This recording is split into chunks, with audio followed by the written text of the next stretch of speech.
Hey, learning local history with maps. How about that?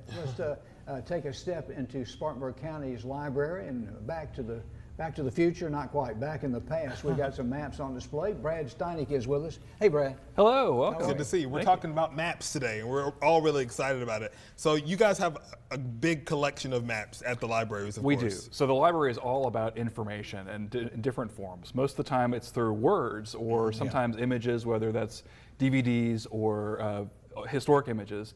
But one of my favorite ways of presenting information is in maps. You get a sense for how space is laid out, and especially historic maps, you get to see this glimpse through time of spaces that might be very familiar to you in the present, but you understand what it was like in the distant past. And sometimes. Landmarks and different things that have changed over time really adds to that story, which Dirt is roads became paved roads. Now, the worst map in the world is a road map that you have to reassemble. That's the worst kind of map. And these days, no one knows how to read a map because, you know, everything is on Waze, right? That's true, yeah. So if someone handed me an actual map, I would have a hard time looking like, what's the legend and all that stuff. So you have a couple of pictures that you brought with you today that you wanted to talk about. I think this is maybe the first one. That's right, yeah. This is one of my very favorites. It's an 1891, what they say, bird's eye view of Spartanburg, downtown Spartanburg.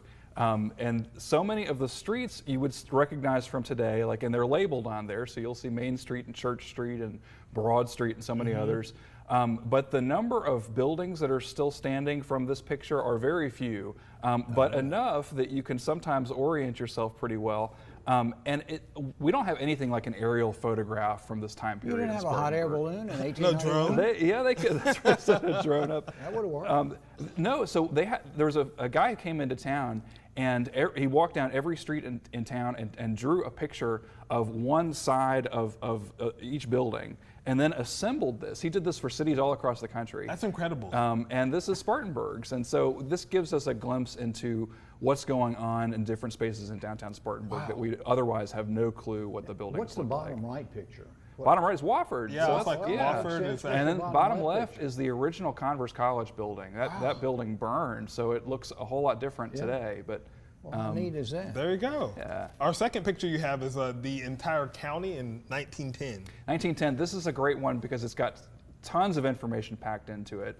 If you're ever driving down some road out, way out in the county, and you come across one of these really old farmhouses, and you want to know who was there in 1910, if that house was standing in 1910, most likely it's on this map. So it's a great one for documenting what's happening outside of the sort of urban areas. That's a great resource for folks that do have some of these older houses, and they're like, I really want to know something about the family that lived here or nearby. Kind of gives you a good lay of the land. And it's not just houses; it's also churches and schools and other kind of big landmark structures. Now, viewers in Gaffney might correct me, and I could be wrong, but didn't they take part of Spartanburg and Union counties to make Cherokee County? It's very true. 1897. Most of West Cherokee County was Spartanburg County, including Gaffney. Yeah. But they split off. They Isn't that seceded amazing? from us. Yeah. Look at that old stuff in that noggin. I wasn't around. I just heard it. I'm a local boy. We have a third map here that's from 1922. That's right, yeah. So this is a proposal for downtown Spartanburg in 1922. They were proposing to add additional streets to sort of standardize street widths and to create this block that's on the top of downtown's highest hill. That's where Bethel United Methodist Church is and the post office, and have that be a government district. They were going to have a city, county, municipal complex up there. They were proposing to build a post office in that spot and have other spaces for community buildings and just park spaces that could have been developed later on. So not only the best sledding hill in Spartanburg, but also a lot of historical context. Wow. That's right. This is all part of a big plan. This is one map from this plan about proposing parks and other changes for the city of Spartanburg in 1922. Fascinating. We have, I think, one more map, which is a map of Park Hills neighborhood. Yeah, so in addition to these maps that focus on the full city or the larger portions of the county, we have individual subdivisions and individual properties that are documented in our collection. So this is one of the downtown neighborhoods that gets laid out in the 1920s. Most of the houses aren't built until the 40s and 50s, though, for Park Hills. But if you live in Park Hills and you want to see, or any sort of neighborhood around in the county, we've got a great many of these plat maps in our collection. That's off John B. White Boulevard. Yeah. That's right, yeah. Silver Hill Methodist Church or whatever. Yep, that's right. That's Part of it's John B. White, and part of it fronts up on 29. But Brad, the question is, does the Spartanburg County Library still have some books? Of course.